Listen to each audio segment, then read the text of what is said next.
guys, you're welcome back to my YouTube channel. My name is Adeyemo Esther and this is Lifestyle with Hadassah.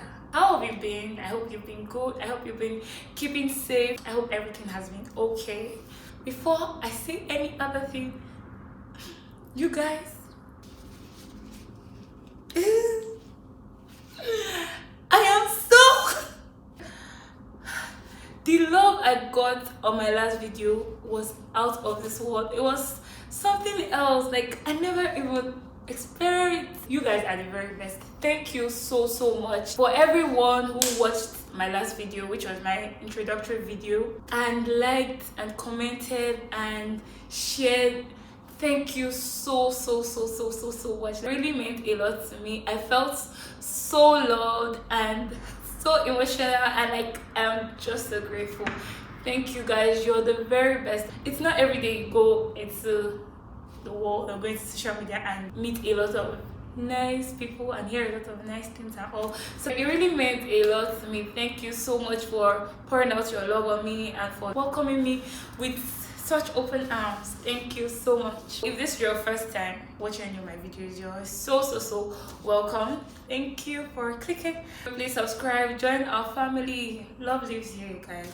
So subscribe, like, comment below, and also share. Now I'm going to go right into this video. Today I'm going to be sharing a story, something that happened to me. As you can probably tell by the caption, I'm going to be talking about my surgery. My reason for sharing is to encourage you guys, encourage one or two people. I know that somebody's going to be blessed, because this is a testimony that every time I think back on it, it blesses me. So I have no doubt in my heart that you're going to be blessed after watching this video. So don't go anywhere, just relax. You can get your popcorns or glass of juice. I have a glass of water, just anything, and just relax and watch this video.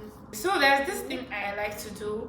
I take down dates. When things happen in my life, I like to mark them. I like to mark those dates down on my calendar, whether good or bad. I just like to mark them because I like to go back to see when this happened, what happened, how the journey was, how I overcame it, how God brought me through, and if it's something good to celebrate. Because when things happen, even bad things, and I go back and I see that this happened and God brought me out, it helps me when things are happening again, because I remember that God did it before and he can do it again. I did the same thing when I had my surgery. I had my surgery on the 19th of April in 2019, and this year on the 19th, maybe 1 year since after the surgery, and I wasn't celebrating that I had a surgery. I was just thanking God for his goodness and for his mercies. And I decided to share the story. It all began January 2019. I was in my house preparing for exams, because we normally have exams in January. And this program, very powerful program, I love that program. I like to join it because I have testimonies from it. So I joined the program last year. You know how during programs, prophecies are coming and the pastor is praying for different cases, giving words of prophecy. That tumor is gone, that headache is gone, that toothache, like that. So that was what happened. Like, it's normal programs, and the pastor was like prophesying and praying, and he was saying that tumor in that breast is gone, that tumor. He was just praying, and I was saying amen. I was saying amen for everybody that had that issue, because then I was actually at a point in life where I didn't really have anything bothering me. I didn't really have anything I would have called a problem. Then I was just preparing for my exams. So if there was anything I was probably really praying for, it was just success in my exams, and like, because I already had things I wanted to achieve for the year, I was praying towards those things. So I didn't really have anything that was bothering me, that was really pressing at the time to pray about. So just joining the program and just saying amen for people who really had those situations.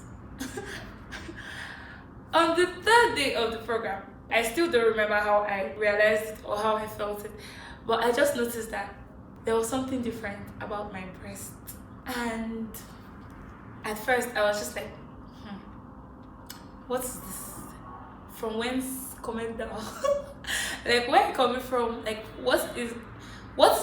I didn't want to pay attention to it because you know this thing that happens where maybe you feel like you're falling sick and you actually like start to be like, I think I'm sick, I think I'm falling sick, and then you actually start to fall sick. So when I saw it and I noticed that there's something in my breast that is abnormal, it's just not normal, like it is not normal, I didn't want to pay attention to it because I was like, no, I'm not even going to accept that there's anything there, and I'm not going to pay attention to it. I don't want to give it any attention just so it does not even become a thing. And I just kept living my life. Denial phase, guys.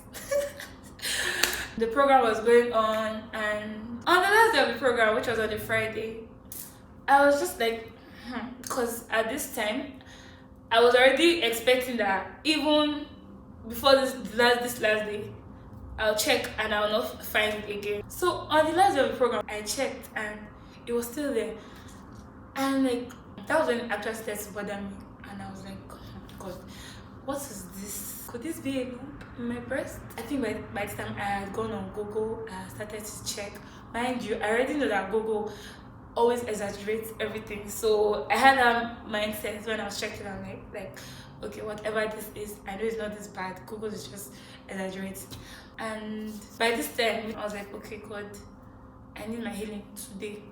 Like, this thing has to disappear today because it's still early. This is just January. It's still early in the year for me to start having a tumor in my breast. Like, I'm too young. The program ended, and 1 week later, I was still watching it and still hoping and still believing that this thing is going to disappear. I was still watching it, and after about 1 week, it was still there. So I called my mom. I was just describing it to her, and she was like, okay, don't worry, just calm down, just go to the hospital. So I went to the hospital, and I had the first ultrasound. The results came out, and they told me that I had a fibroadenoma. Now, a fibroadenoma is a benign tumor, and they couldn't really give me any reason why it was caused. They just said hormone imbalance could be the reason, and our hormones can be crazy sometimes and all. They could not really point out the cause. The doctor said after 1 month I should come back for another ultrasound. They were going to check again, and if the size was bigger or smaller, depending on the size, we'll know what to do. I was not even happy with the whole news, so I called my parents and I told them about it. So they tried to encourage me, telling that they're praying that I should not worry. We were like, let's just pray and watch it for the next 1 month. And I was praying. I was like, God, you have 1 month. You have 1 month to deal with this thing and like take it away, because I don't even know like what this thing is, and I don't know where it's coming from. I don't know, like, why should my hormones just be imbalanced by themselves? Like, they just stay and decide to become imbalanced. Why? So please, like, please just reset my whole body. Like, I was just really praying, and I was like, I've heard stories of how people are supposed to have surgeries, and during the night you came as an angel and you did the surgery, and you like, and they didn't have to go back to the doctor, but you held them. And then like, God, I know there is nothing too hard for you. There is nothing impossible for you. So I believe and I know that you're going to heal me. Either this thing is going to shrink or it's going to just disappear. One of them, because I'm not going to have any surgery. 1 month later, I went back to the hospital. There was no positive news. My insurance company, they sent me to this other specialist, and she said it was better I take it out. I was still not convinced, so I was just like, I want another doctor to check. And she was like, okay, we booked an appointment. When I left the hospital, like from the hospital where I was coming from, at the junction, there was a KFC fast food restaurant there, and I don't know, I really do not know what I was thinking. For some reason, I just felt like this was the end of my life, like this was the end of the world, and this, in fact, I don't know, I blew the whole thing out of proportion, because I left the hospital that day and I went straight to KFC, and the last money I had on me, which I was saving, I blew everything. I spent everything in KFC because I'm like, what am I saving the money for? Wait, if I save the money and something happens, who is going to use it? No, tell me. I was saving for somebody else to come and use it. Because if something happens, I'm not going to be the one to use it. So I bought food. I went home, I sat down, I cried, and I ate. I know.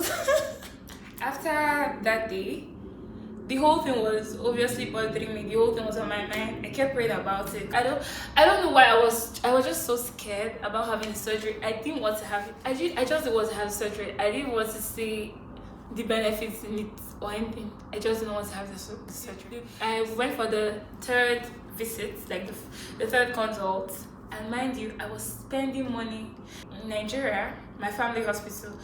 We never spend money for consultation. Like, you can just walk into the hospital, see the doctor, come out. But here, I was spending money on all these consultations and like every ultrasound, everything I was doing. I was spending a lot of money. So it was really annoying me because I'm like, God, I can use this money to buy shoes. Father, I can use this money to buy clothes. I can use it to buy food and all. I don't want to be spending in the hospital. So it was really, I was so angry. It was really annoying me. But thankfully enough, by now my insurance company had come in and they were already like managing part of the costs. God was already working, but I was too blind to see it. I have suffered in this life because this one was a man. He was a man. That's all I have to say. Like, do the rest of the maths by yourself. Because the other doctors I had been seeing were women, but this one was a man. And I just lost my dignity and my pride. So he checked and he was like, surgery. I was saying, well, surgery, you need to take it out as soon as possible, even next week. And I'm like, hold up, like next week? Why the rush? I've never spoken to my parents again about this, and you're telling me next week? Like, calm down. This is a warfare. It is a war. I need to go back and reinforce myself. I was with some friends from school. They just like followed me and we were going back to school. It was really good that they were there because I broke down on the road. I started to cry, and I don't know what would have happened if I was alone. I don't even know. But I just thank God that they were there. We left the hospital that day, and this doctor like was trying to get back to me to ask when we were going to have the surgery. And I kept pushing it. I kept postponing because my mind, as like the more I push it, the more time I'm giving God to do the miracle. So like I was just like, like there's no rush. The doctor kept saying it's dangerous to leave it. Like, don't leave, don't waste any more time. The faster we take it out, the earlier we take it out, the better. And I'm like, I've heard on this faithful son.